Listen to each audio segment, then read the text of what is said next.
Hey everybody, Joe Liptak, audio engineer here. Today I'm going to be talking to you guys about custom home audio installations. Now what are these, you may ask? A custom home audio installation is where you seamlessly integrate your audio system into your listening environment.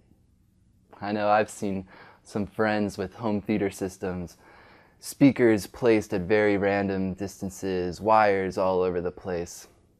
That's not a custom home audio installation. Now this is what you have to do. You got two options. You can either hire a professional contractor to do this installation for you, or you can do it yourself. If you take the do-it-yourself route, here's some tips. Number one, make sure that you plan your installation completely before you start. It is a horrible thing to get almost done with your installation project and realize that you didn't plan for the distance of running your speakers through your ceiling. Maybe like there's a ceiling tile that you can't get through. You should have seen this, prepared for this before you started your installation. Another tip, establish a location for your control rack.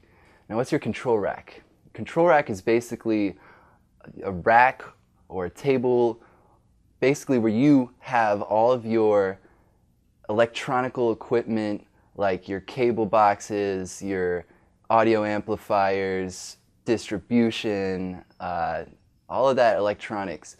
I like housing that in one general area.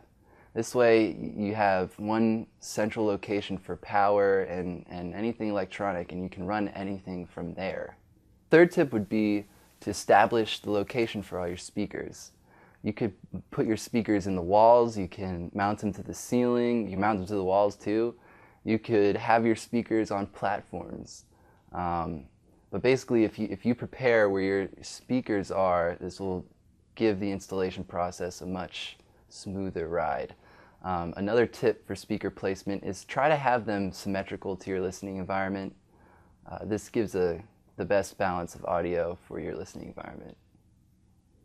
Anyway, I hope this helps, and I wish you the best of luck on your DIY installation project. Please remember one thing, if anything from this video, is be patient and do your research. I guess that's two things, but I'm Joe Liptak. Thank you guys for watching.